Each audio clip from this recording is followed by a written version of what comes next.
Bismillahirrahmanirrahim. Assalamualaikum warahmatullahi wabarakatuh. Halo, apa kabar semuanya? Semoga kita semua sehat selalu.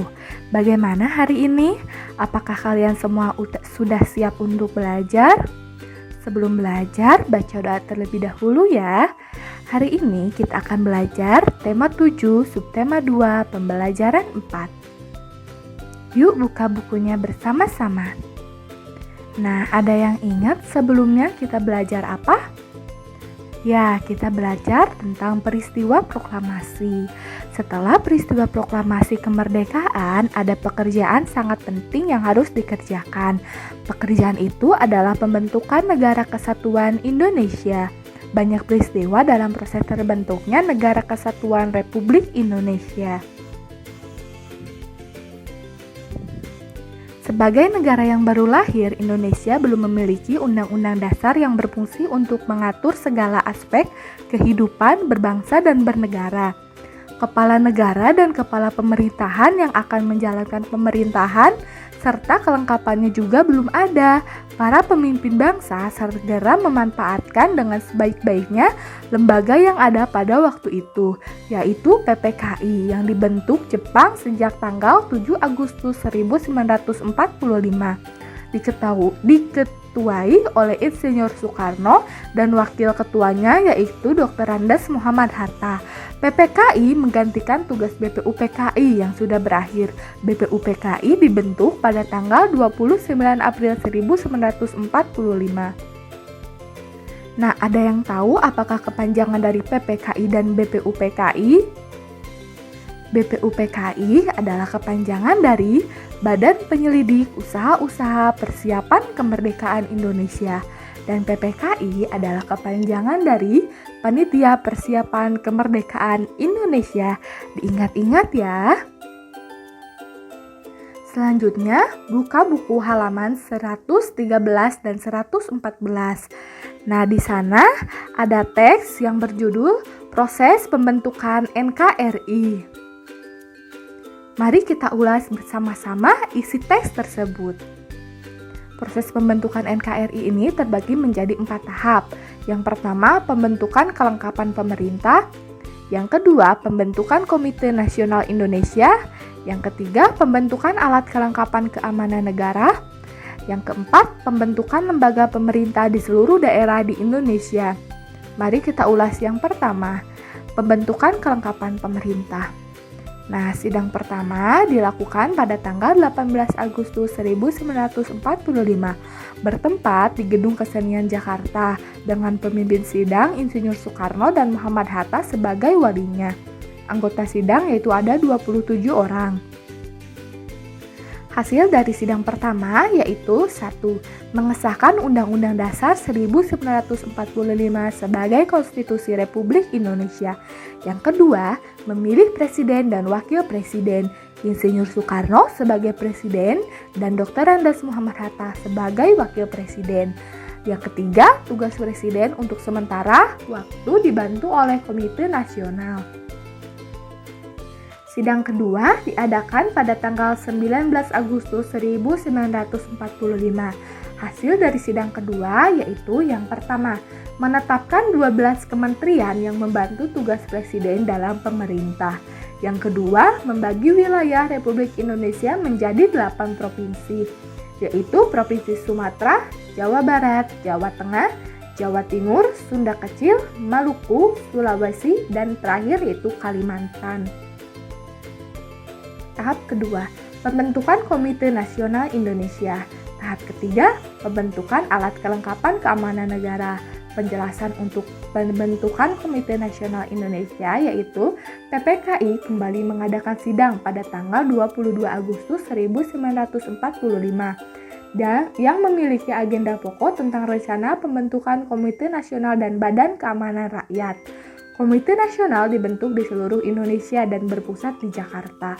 Tujuannya sebagai penjamaan tujuan dan cita-cita bangsa Indonesia untuk menyelenggarakan kemerdekaan Indonesia yang berdasarkan kedaulatan rakyat. Lalu yang ketiga, pembentukan alat kelengkapan keamanan negara. Dalam rapat pleno PPKI pada tanggal 22 Agustus 1945 diputuskan pembentukan Badan Keamanan Rakyat atau BKR. BKR ditetapkan sebagai bagian dari Badan Penolong Keluarga Korban Perang atau BPKKP yang merupakan induk organisasi dengan tujuan memelihara keselamatan masyarakat serta merawat para korban perang. Dan yang keempat, pembentukan lembaga pemerintah di seluruh daerah di Indonesia. Nah, bentuk pemerintah di daerah Indonesia diatur dalam Undang-Undang Dasar 1945 Pasal 18 yang sebelum diamandemen. Pasal tersebut berbunyi, pembagian daerah Indonesia atas daerah besar dan daerah kecil dengan pembentuk susunan pemerintahnya ditetapkan dengan undang-undang dengan memandang dan mengingat dasar musyawarah dalam sistem pemerintah negara. Dan hak-hak asal-usul dalam daerah-daerah yang bersifat istimewa berdasarkan bunyi pasal tersebut, berarti daerah Indonesia akan terbagi dalam daerah provinsi. Setiap daerah provinsi akan dibagi pula dalam daerah yang lebih kecil, sesuai dengan keputusan PPKI tanggal 18 Agustus 1945 bahwa tugas presiden dibantu oleh Komite Nasional. Di daerah-daerah, tugas gubernur atau kepala daerah juga dibantu oleh Komite Nasional di daerah. Pembentukan Komite Nasional Indonesia Daerah yang ada tiap-tiap provinsi merupakan lembaga yang akan berfungsi sebagai Dewan Perwakilan Rakyat Daerah sebelum diadakannya pemilihan umum. Dengan terbentuknya pemerintah di daerah yang dibantu oleh Komite Nasional di daerah, diharapkan roda pemerintahan dapat berjalan baik di tingkat pusat maupun daerah. Nah, selanjutnya, pause atau stop video ini, kemudian bacalah teks berikut di buku halaman 116. Teks tersebut berjudul Ahmad Subarjo. Yuk dibaca. Bagaimana, sudah selesai membacanya? Nah, baik, kita akan lanjutkan ke materi berikutnya. Materi berikutnya yaitu tentang unsur-unsur budaya. Buka buku halaman 118 sampai 120. Di sana ada teks tentang unsur-unsur budaya. Mari kita ulas bersama-sama isi dari teks tersebut. Unsur-unsur budaya di teks tersebut ada 7. Yang pertama, religi atau kepercayaan.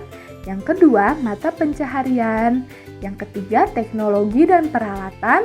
Yang keempat, kesenian. Yang kelima, pengetahuan. Yang keenam, sistem kemasyarakatan. Dan yang ketujuh, bahasa. Jadi, unsur-unsur budaya yang ada di Indonesia ini dan diulas dalam teks tersebut terbagi menjadi 7 bagian. Yang pertama, religi atau kepercayaan. Nah, di Indonesia diakui adanya 6 agama resmi, yaitu Hindu, Buddha, Islam, Katolik, Kristen, dan Konghucu. Semuanya dapat mengembangkan sikap toleransi dan kerukunan. Nah, jadi walaupun kita berbeda-beda agama, tetap kita harus menjunjung sikap toleransi. Yang kedua, mata pencaharian. Keragaman alam di Indonesia menyebabkan mata pencaharian masyarakatnya juga beragam. Sebagian penduduk Indonesia menjadi petani karena memang tanahnya subur. Sementara itu, orang-orang yang tinggal di tepi sungai atau tepi pantai mengandalkan perikanan sebagai mata pencahariannya. Lalu ada pula yang menjadi pedagang, peternak, pekerja jasa, atau mata pencaharian lainnya. Jadi, mata pencaharian yang ada di negara Indonesia ini disesuaikan dengan tempat di mana mereka tinggal. Misalnya ada yang di pegunungan yang melakukan mata pencahariannya yaitu berkebun. Ada juga yang tinggal di tepi pantai, mata pencahariannya sebagai nelayan, seperti itu. Yang ketiga ada teknologi dan peralatan. Teknologi berkaitan dengan kepandaian dan keterampilan orang dalam membuat atau melakukan sesuatu untuk memenuhi kebutuhan hidup. Teknologi bermula dari bentuk yang sangat sederhana, lalu berkembang terus sesuai dengan perkembangan dan kemajuan zaman. Selain itu, kebutuhan manusia mulai beragam. Teknologi yang sudah ada sejak zaman dulu hingga sekarang seperti teknologi dan peralatan senjata, wadah, alat angkut, tempat berlindung atau rumah, alat pembuat makanan dan minuman, serta pakaian dan perhiasan. Lalu yang keempat ada kesenian. Hampir semua suku bangsa di Indonesia memiliki kesenian yang menjadi ciri khasnya. Kesenian dapat dikelompokkan menjadi dua macam. Yang pertama, kesenian yang dapat dinikmati oleh mata.